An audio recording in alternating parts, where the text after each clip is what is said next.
Okay, welcome to our next episode of the Don't Tell Me, Show Me podcast. We've had a brilliant question come in from one of our loyal viewers and listeners. I'm joined by Alan and Mark again, as always. So this topic is about role modeling. It's about elite coaching. It's about behaviors at performance levels.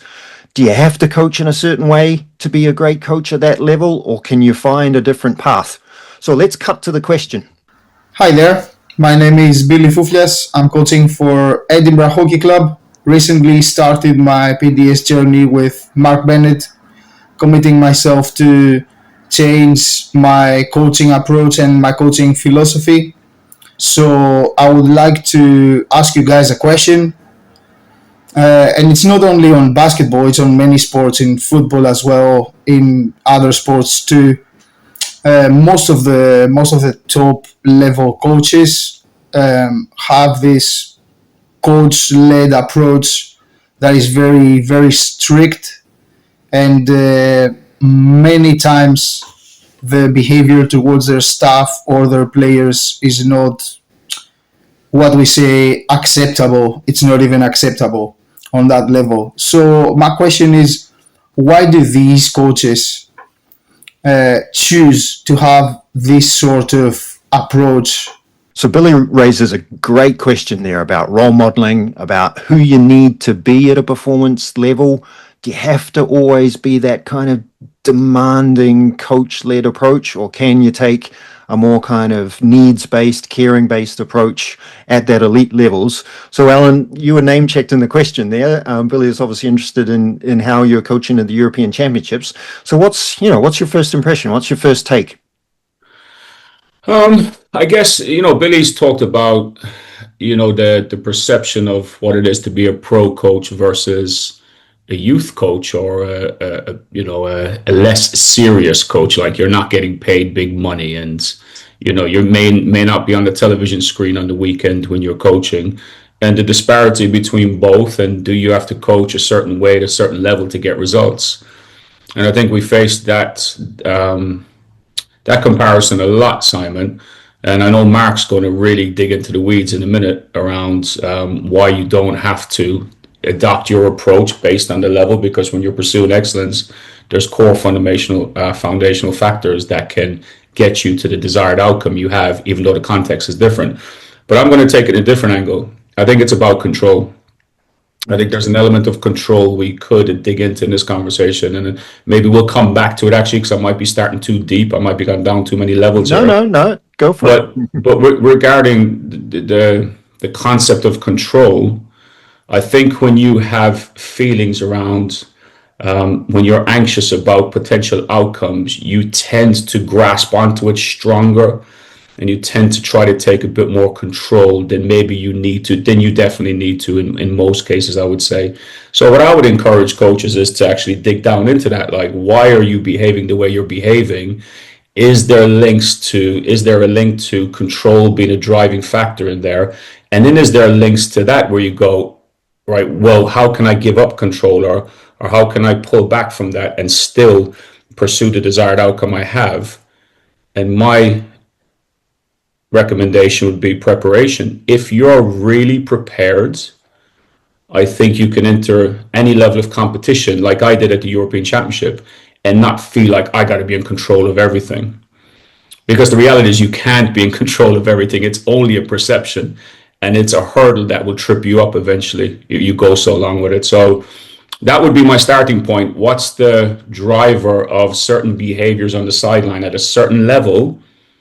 And I think we'll get into that in great detail of what drives that, but also how is it linked to the element of control, and then the harm associated with taking that stance and taking that position as your driver for your coaching behavior or your coaching approach.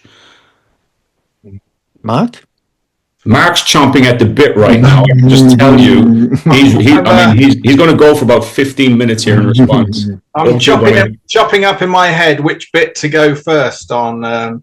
So I'm going to take a different angle than Alan started on, and we may then loop around. So you have to remember there is no correlation, and I don't believe there's ever been, on winning and great coaching if you only look at the result.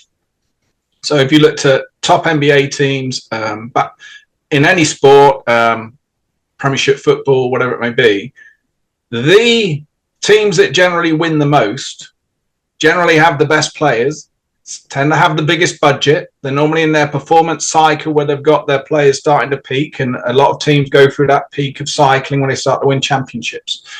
You have other coaches underneath that don't have the capability of players or the depth of players that the top teams that win in championships do, but their coaching could be phenomenal because it's about getting the best out of what you've got over long term. And we've discussed in a previous podcast the difference between a championship and a league within developing the culture, the behaviors, cycling the players, keep them engaged if they're not the players going on. So to look at what someone's doing, say a Manchester City, if we looked at that as a focus of, yes, they didn't win the championship last season, but generally they've been high up there. And if you look on the sideline, you see their manager stood on the sideline doing a lot of shouting. So let's add the other reality in there, Simon. I've been lucky enough to be sat in the coaching stands in elite level basketball, netball, hockey, football, England rugby at Twickenham is a great example. Their players cannot hear you. If you've ever been, and you don't need to be with the coaches to know this. I mean, if you've ever been at an NBA stadium and you've sat in there, there's no way a player can hear you on the other side of the court. You can be shouting as loud as you want. You can have a tannoy if you want. It's not going to be happening. So we've got to ask ourselves is, hang on, what's happening in practices? What's happening with the capability of the players that you have on? And actually having a positive ripple in reality, or is it actually, this is all I know, there's a pressure on me to show I'm passionate, because if I lose and I'm sat down, I have every fan and every media expert, every pundit saying this manager, this coach is not passionate. Look at them.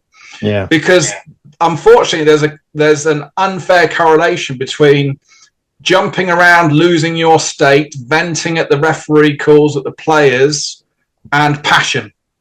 And they are very different. Alan is extremely passionate about every team he plays. There will be times when he'll get frustrated, but passion and being able to manage your state and then make good judgment on what's the best action for me to do right now to get the best out of the players. Is it whispering to someone that's about to go on? Is it rotating someone off now? Is it when I call that time out to be right, I need to share this with you now, or actually I'm going to need to delve into a play because I need to get them to spark. What are they doing well? So that's where we've got to really separate and say, hang on a minute, they are not me. They don't have the players I have. I have no clue of what's happening behind the scenes. And is some of that behavior because it's an expected behavior? Is some of that behavior because no one's actually thought to them about, are you managing your state now and making good judgment, or are you just getting caught up in the game? These are chess masters, remember, at elite level, that actually look at the nuances of the game. They have high expectations. They have the best players. They're expecting results. Their owners are expecting results. The fans are expecting results. And they're looking for this player or this play is not working at my expected capability. So now I'm getting frustrated. Now I'm venting. So we've really got to track back to say, is that great coaching, or is that accepted as great coaching? And there's quite a difference there. Yeah, there certainly is. And I think a lot of it is about optics, isn't it? It's about being seen to be doing the right thing. It's about being seen to be in charge. You can't be seen to be sitting down and letting players make their own decisions. How do you prove your value as a coach if you aren't seen to be pulling the strings and making all the decisions? Well, let's pull it into someone Alan will know far better than me on the history. So Steve Kerr, well known in basketball, was a player in a successful team.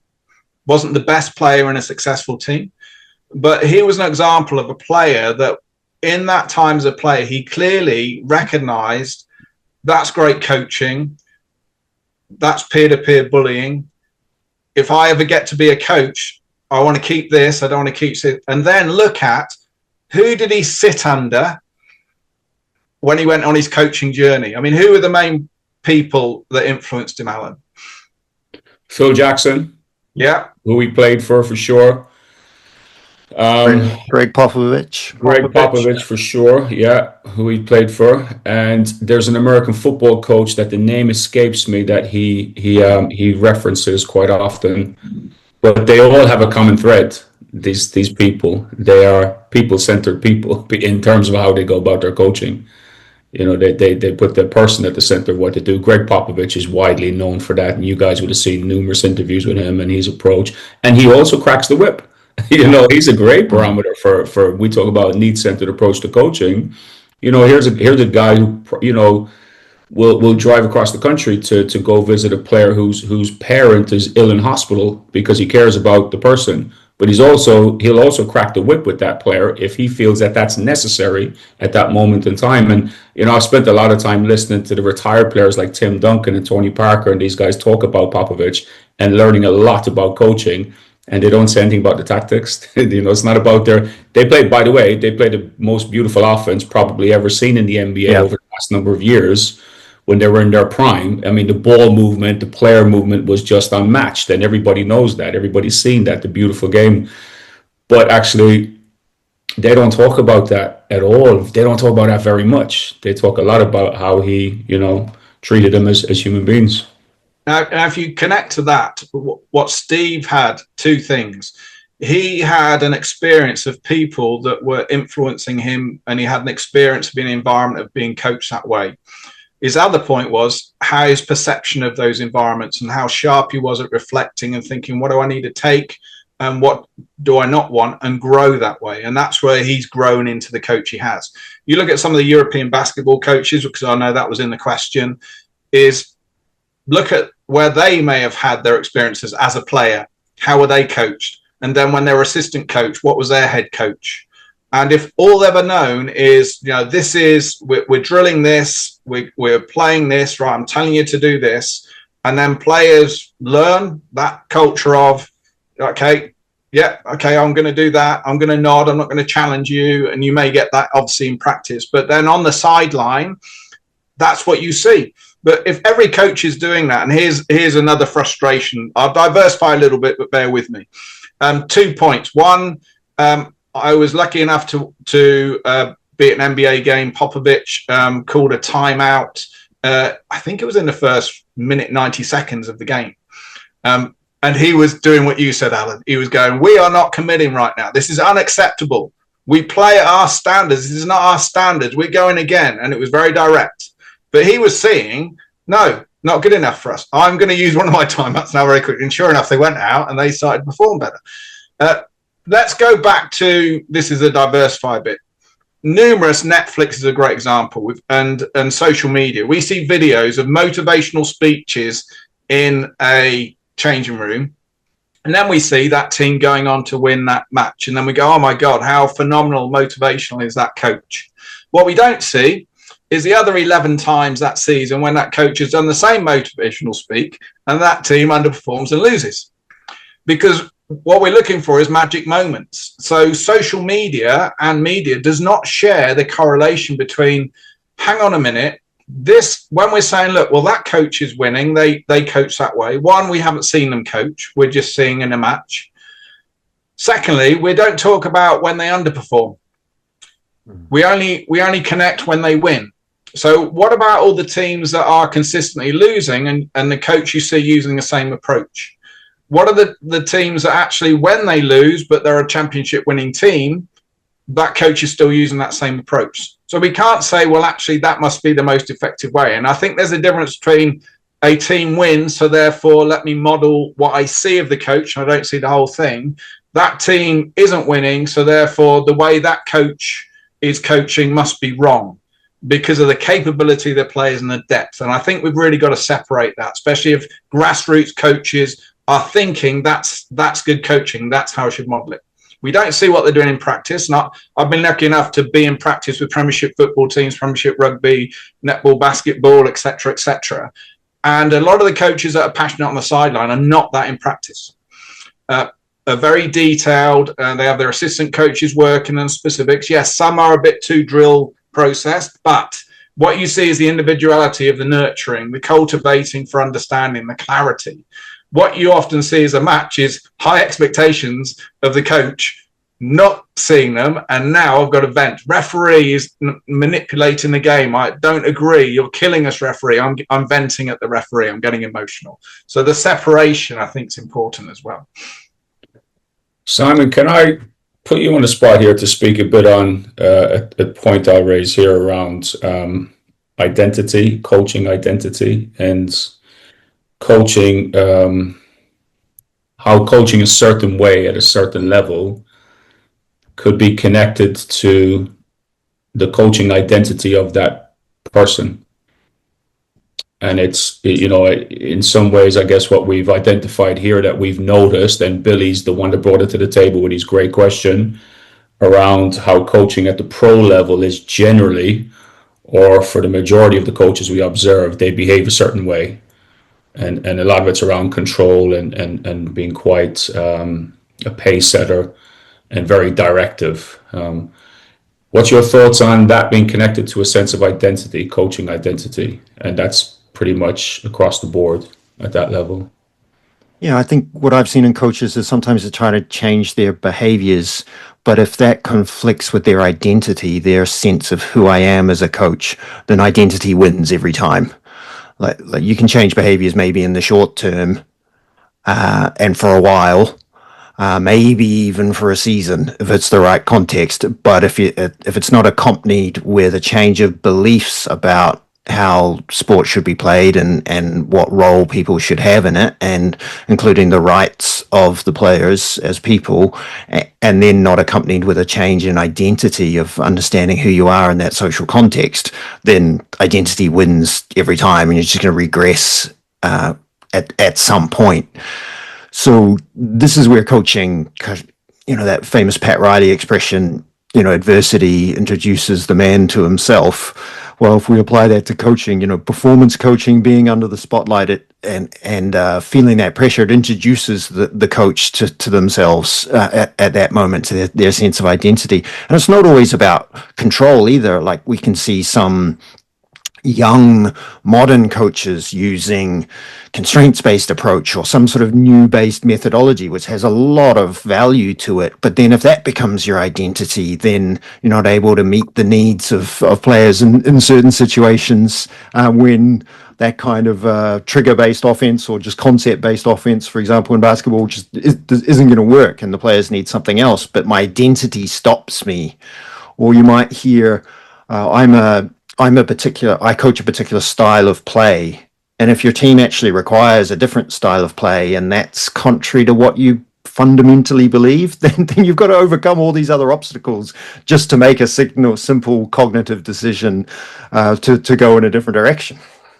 So, Mark, before you respond to that, Mark, I think we've just earmarked potentially another episode down the line of how do you discover, unlock, take a journey to understand your true beliefs as a coach and what you truly value, whether it's what you practice and demonstrate or not, but how do you actually start that journey of trying to understand yourself better as a coach and what you truly believe in.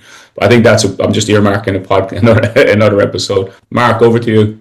I think there's two important points you've made there, Simon. One is when a coach is deciding I'm open to change, there's got to be something that triggers that. Because a coach isn't going to change and think, well, actually I'm winning, or whatever they perceive as success. I'm using the word winning because that's generally a marker of success. So what's the reason why they've decided they feel they need to change? Often it's, well, I'm underperforming based on how people are measuring me or how I'm measuring myself. So I'm looking. There's rare occasion when a coach is winning and still says, I need to be ahead of the pack. So what additional can I have the edge? So you have those few. And I think the important point you made there, Simon, is if they're deciding to change, what we've got to do is make sure that the markers, the measures, where they see are they getting return on that investment and effort, are markers that aren't results driven, that can support actually this is worth continuing down this route. So this is where sometimes it can be a bit of timing thing. So I've gone in for teams at all level, from grassroots and the highest elite. And there's a bit of a gamble on when they're going, right, let's go for it now, pre-season this season. If they start to get results, wins, it's a lot easier for me. Because then they go, oh, yeah, it's working this. Even though I'm saying, hang on, let's look at the markers. Let's pre-agree the markers, which I always do. Let's look at these first. Let's not get caught up. But if they start to lose, and even if the markers, well, one, if the markers aren't in place, you're on loser. If the markers are in place and they're honouring to look at them first, then they can start questioning, and then they start second guessing. Well, hang on a minute. If I could have shouted and told them a lot more, I think we could have won that match. As opposed to saying, well, hang on, they're on the other side of the pitch or the court. You shouting may or may not influence, but the chances are they're not even going to hear it, and you're after date anyway. All the logic of elements. So there's that. And the second point you've made that's really important, Simon, is, and I know it links into our beliefs in need-centered approaches, there's a bandwidth of coaching from that tell to ask, challenge, allow. And any great coach will investigate and evaluate where they are in each one in that sliding scale, invest where they need to, and then have the trust in themselves to make good judgment on what's appropriate now. Not what's appropriate now to win a match, unless it's a knockout final, but what's appropriate now to link to the lighthouse, to honour where we said we're progressing. And then make that judgment. And as you say, Simon, not think, oh, what's the new way to coach, or what's the best way? Oh, it's this, or it's this. And all of a sudden you have a smaller bandwidth, and then maybe times when you need something different than that one style of coaching. And now either you don't want to go there because you think it's dishonoring the type of coach that you say you are now, or you're not skilled to go there. Or you are skilled to go there, but the team hasn't experienced it for the last 6 months, so they not respond well to it. So this is why this process of what we do in practice needs to be preparing us for the match. And are we using the full bandwidth so they're ready under pressure, and I'm ready under pressure? I think that's what makes effective coaching very difficult, Mark, is having the understanding of different methods and ways of coaching, and then pulling out the right one at the right time to benefit that player or this group in that moment. Yeah. And I think, if you, I've really delved into many different ways of coaching and tried to find my way, the way. And I've come to learn that actually, if I do that, I'm going to become redundant soon, because the sport is evolving. The coaching domain is evolving. Like everything else, we're finding more effective ways to do it. But we're not. What I'm discovering is we're not finding one way. And I think that's why I really like your model around athlete ownership, and it being a sliding scale from, ask, guide, challenge, tell. And, I've just come back from the European Championships where there was a lot of moments where they needed me to go into tell mode, because really short time frame, under pressure, the highest level of pressure they're going to have in their early careers to this day. And even at the highest level, you see coaches are in that mode. And I think that's where, the maybe the confusion comes when you're a coach watching a pro coach coaching, and you see them in constant tell mode. Or that's not what we're talking about here. We're referencing more the behavior of the coach on the sideline, who's in control or not in control, and making decisions based on emotions, not on a calculated judgment of data you've just captured or information you've got back from the players, and now you make a decision. So there's a difference there. I think we should be very clear about. Mark, just one thing about change, you're absolutely right. Attaching markers to measure growth, measure progress, and not be results driven to measure progress, measure growth. But what are the markers you choose to change? I think change is very difficult for coaches, and I think they push back on it. And people like us who help coaches, the three of us who work with coaches and other coach supporters, when you go in there with the mindset of change, I think we can put up a wall. And, we learned down through the years, Mark, you and I working together, that it was about adding competencies to me. I am who I am. Now I need to go deeper and find out really who I am as a coach. And along the way, I'm not going to change who I am, and I'm going to keep a lot of what I've been doing, but I'm going to change some things, and I'm going to add competencies to it. And I think that's what you've done very well with me down through the years. And Simon, you've come on board in the last number of years, really broadened my mind to certain things. I'm still am who I am. I've not really changed who I am. I've attached myself stronger to my beliefs and values as to how the most effective way to coach is, or ways to coach is. But it's about adding competencies more than change. And I think that's that point about being authentic to yourself. The challenge a lot of coaches have, and we could put this into business, in management, teaching, is do you really know who your authentic self is? Or are you thinking, well, that's what it should be because that's what the other people around me have been? Or that's who the successful person that I'm a fan of that team or that teacher or that boss has been, as opposed to understanding your authentic self still needs to be linked into what is it you love and your passion. I'm sure, Simon, you've got some great words for these, but also what is the need of the team. So, and this is my point, I've mentioned this on a podcast ages ago, but if you're a coach, a grassroots coach, doesn't matter, and you're being offered a job all the way up to elite, I always say to people, hang on, when you're offered the job, don't just say yes. Don't do the Richard Branson yes and then learn how to do it process. Mm-hmm. Find out what type coach is that team looking for? What is the environment, the culture? What's their lighthouse? And then if it's different to you, you need to speak to the people that are hiring and say, here's my challenge right now. I believe this team could be this, but this is over here and you're here now. These are the changes that I believe we need, but this is the value to them. So this is the level of autonomy I need. And this is the time I need you to give me. And these are the markers I can put in place. So that then see if they say yes or no, and then get that nailed down. Because what you can often do is you can be a very excited coach and then someone offers you this job. Okay, great. Whether it's a grassroots assistant, age group coach, head coach. But then when you're there, you're thinking this totally is going against my values, the way I wish to coach. And now you're not enjoying it. Now you don't have the autonomy to make the change because you didn't have that pre-agreement even at elite level. So two things are going to happen. You're either going to get fired or you're going to stay there and really feel that you're not growing as a person, as a coach, and you're not adding value to the team, and you'll just get conflict. So I think that's really important when you're taking on a job, is just to make sure, am I the right fit to where they are? Or am I the right fit to take them where they need to be? But I have the support of what's needed to make that change and pre-agree that. Can I respond to that, Simon, just briefly? I'm with you, Mark, and absolutely agreed. But I'm also very aware that there's very few. It's a systems issue, if I'm being honest, with the coaching domain. Like we're talking about the dare I say, and get a bit controversial here, how coaching has become at the pro levels is failing the domain of coaching. And the reality is you've got people making decisions around coaching appointments who don't truly understand what effective coaching is in the terms of how we speak about it, or wouldn't entertain that level of conversation as to coaching another way, let's say, other than the traditional way they've seen in their organizations for decades.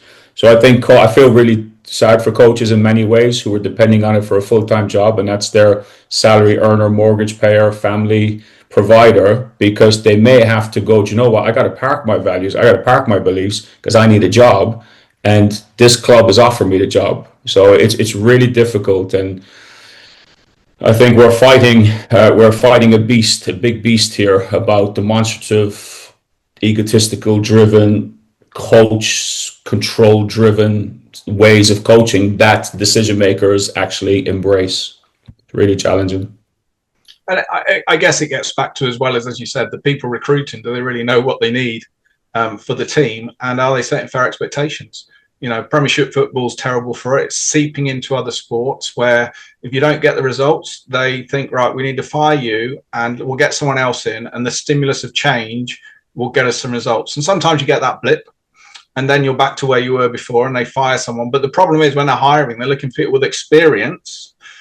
But often that experience is they may or may not have won a championship years ago. But often they've been fired 3-4 times from other teams. But hey, they've worked with that team, so therefore they are experienced. And if the people hiring and firing don't understand what to look for, then it's going to be very difficult to change. The only time it's going to happen is if that pool of elite in each sport at elite level, you get this pond, and higher fire tends to stay in that pond unless someone retires or dies. No one can move into that pond of selection, and it's that stepping back and saying, well, hang on a minute, what do I need? Who is outside that common traditional pond that actually we can step into? And I think that's where the biggest challenge is. So back to the question, if you're thinking about European and we're going, well, they coach that way. Well, who's hiring that steps back and go, well, hang on a minute, is there a way that there's a coach that's outside this pond that may add value and give us the edge, and not just look at, well, that we've got this pool of people and that's who we're going to recruit from. And that, again, is another challenge. I mean, your GB basketball, Alan, is an example of who they going to recruit to be head coaches and assistant coaches in age group and senior basketball. Well, some people don't want it because of the workload that comes in. It's unlike an MBA where you're going to get some money or a head college job. But then also, are they the right people for what we need to move beyond where we are and not just stay where we are? And that's very difficult for when you have a smaller pool of coaches to select from for those type positions. A lot of this comes down to the storytelling. So in my experience, having sat on a lot of recruitment panels to appoint coaches, there's a temptation to just tell ourselves a story that justifies the decision. So inside organizations, you get performance directors or managers making these decisions. And a lot of it is about, what story am I going to tell the board? The board is thinking about, maybe at the elite football level, for example, essentially what story are we selling to the fans about this coach? And if the story is this person's got elite experience as a player, therefore they know this environment, therefore they'll be able to coach, then that's a sellable story, even though the time and time again we see coaches or players put into that position and then fail as coaches. And then also for the individual coach, what story are you telling yourself about the team that you're coaching this year, about your role? And then if you fail, what story will you tell? Will you tell the story of the players that, I gave them the game plan, I gave them the information they needed, I told them what to do, they didn't execute it, therefore it's not my fault? And so that's why shining the light on mistakes of a player at an elite level actually reinforces that story and helps tell the story that's not my fault. Look at the mistake that player just made. Yeah, it's not me accepting that mistake and saying, well, I put them in that situation, therefore they made the mistake, or I'm not doing good enough on the training pitch to help them prepare for that moment. I'm just really fascinated, these stories we tell ourselves to justify the situations that we're in. We all tell ourselves a story about who we are as a partner, as a parent, or as a whatever. And then when we go into our professional lives, what story are we telling ourselves as a coach? And I'd imagine, Alan, the story you told yourself about being a performance coach, particularly at that European level, must have changed quite a bit over the years. I'll give you, I'll share a story. I might regret it after, but I absolutely won't, because I've shared it timeless times, too many times probably. But, there was a time, Simon, where I modeled the coaching I had as a player, and, with all good intention, when players would make mistakes during games, just going back 15, 20 years, there was a time when I would call a timeout, players would come in, and I would have them doing push-ups in the timeout as a punishment for making a mistake. And that was modeled to me. And I wasn't doing that to be demonstrative. I was doing that because I was thinking, right, they need discipline. And I'm going to give them discipline in a timeout, by the way, in 45 seconds. I'm going to send them back out there. They can't do push-ups as it is, and come back out there even struggling. So, yes, I have changed massively, Simon. I absolutely have. And I'm very proud of the journey I've gone on. But it's not been easy, man. It's been really difficult for me. I've had a lot of battles internally. I couldn't do it alone. That's the reality. I needed support. obviously Mark, everybody knows Mark was really at the forefront of helping me shift the dial in myself, and people like yourself, and I got to give Warwick Khan and Vlad Andruskovic and these people a lot of credit for that as well. But I guess the tipping point, Simon, is the change happens when you start to hear others describe you as a coach, and that felt really difficult for me because it wasn't how I identified with myself as a coach. So my sense of identity was I felt attacked, and this was done in jest, in fun. Esther, my wife now, she was working at a school in Lambton, and she told me that the pupils were imitating me as a coach, and all the teachers had a good laugh about it because they probably agreed with it, and so that's very good. That's a very good example of Coach Keane. And Esther comes home and tells me, and I'm just like sinking at the table. She's laughing, thinking it's funny, and it's in fun, and I'm dying inside, going, "That's how I'm perceived." And yeah, that is how you're perceived. And there was a couple of those type of moments that made me kind of take a look within myself to, no, that's not who I am. That's not what I value as a human being. It's not how I observed my mother help countless people on more difficult journeys than coaching basketball. That's not me. That's not who I am. And that really was the starting point and then Mark came along and it just accelerated because there was GoPro cameras on my chest. There was an option for a GoPro camera to be on my forehead. There's plenty of space up there for a camera. There's a lot of space up there. I knew that was coming. There was an option for a GoPro camera to be on the top of the backboard, a microphone.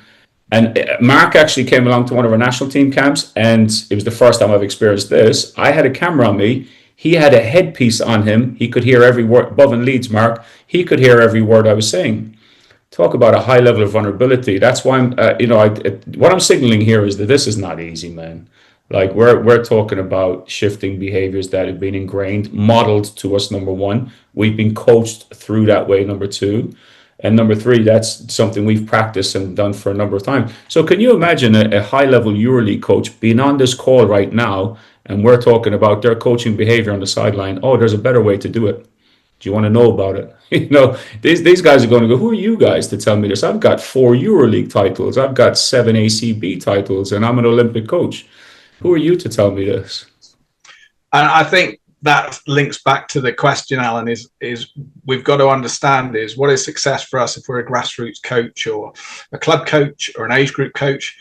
And it should be, I say the word should, is keeping people engaged in the sport because they're enjoying it. They're growing as people and players, a place socially supportive, and progressing them in that sport with a common language of ownership, decision-making, confidence, courage, self-evaluation, time management, all those principles in hardware and software.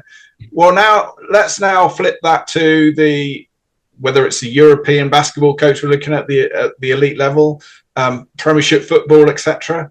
The best coaches, I have the best teams, I have the best budgets. They have scouts that they pay to go, I want that player because that player will fit into my playing model. I want that player. I want that player. They pull the players in that they want to fit into their model. They're highly skilled players. They have a certain of software and hardware. Then they put them together. And now the coach is manipulating or cultivating, right, this is how we're going to play here. Now let's rate that to a grassroots age group or club coach. You don't have that. You have people going, right, who's going to turn up for pre-season? Right, we got these. Great, that's who you've got. So how can you get the best out of them? How can you keep them enjoying the game, engaging them, developing them as people, building that social care and connection, but also mental resilience? Well, your brief is totally different because the elite level, if a player is now underperforming, we'll sell them, get another one in. You look at academies in Premiership football, one of their main goals is to make money. So you'll have a marker league of how much each season, how many millions each Premiership football club has made on selling players. So if that's one of your number one, it is, by the way, one of the number one priorities, whether people want to agree with it or not, that's reality.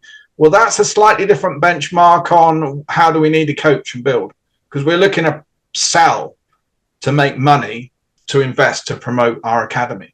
So all of these things, when we look at it, to look at someone on the sideline acting a certain way, but then where is our world? Where is our lighthouse? Where is our success? Where is my focus areas? well, they're often totally different than I'm seeing there.